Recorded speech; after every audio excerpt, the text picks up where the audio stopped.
সরকারি হাসপাতালে রোগীদের এমন দীর্ঘ লাইন পরিচিত দৃশ্য। প্রতিটি হাসপাতালেই এমন উপচে পড়া ভিড়ের তুলনায় নেই প্রয়োজনীয় চিকিৎসক। গ্রামে পরিস্থিতি আরও ভয়াবহ।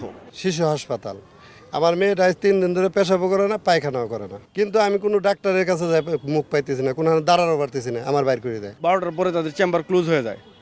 রোগী যদি ইমার্জেন্সিও থাকে তখন ডাক্তার পাওয়া যায় না। একটা টেস্ট দেওয়া হয়, সেটা কোনো একটা ডায়াগনস্টিক সেন্টারের নামে নির্দিষ্ট করে দেওয়া হচ্ছে, আপনি এখানে যান, এখানে গেলে টেস্টগুলো পাবেন। যদি সিকিউরিটি পর্যন্ত আমরা পয়সা দিয়ে ঢুকতে হয়, মানেটা কি? আমরা সিস্টারকে ডাক দিলে সে বলতেছে যে আপনি ওটা বন্ধ করেন গা, স্যালাইন বন্ধ করে দেন শিশু।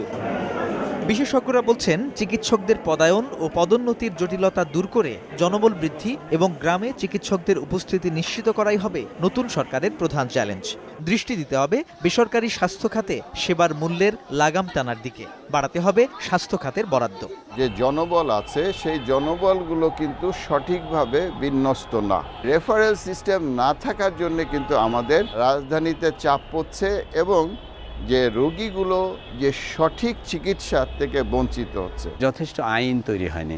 আমরা এখন পর্যন্ত হয়তো যে কত রেট হবে টেস্টগুলোর বা স্বাস্থ্যসেবার, সেই রেটগুলো পর্যন্ত এখনো স্থির হয়নি। এখন আমাদের নতুন পার্লামেন্ট থেকে আমরা সেগুলো চাইব। মাননীয় প্রধানমন্ত্রী স্বাস্থ্য মন্ত্রণালয়ে নতুন নিয়োগ পাওয়া মন্ত্রীরা বলছেন, নির্বাচনী অঙ্গীকার অনুযায়ী অগ্রাধিকার প্রকল্পগুলো আগে বাস্তবায়ন করা হবে। কমিউনিটি ক্লিনিক থেকে বিনামূল্যে 30টির অধিক ওষুধ পাবে, নার্স থাকবে, স্বাস্থ্য সহকারী থাকবে, ইউনিয়ন হেলথ কমপ্লেক্স হেলথ সেন্টারে ডাক্তাররা থাকবে, প্রত্যেকেই তাদের স্ব দায়িত্ব পালন করবে। এটা নিশ্চিত করা, স্বাস্থ্য সেবা নিশ্চিত করাই আমাদের লক্ষ্য।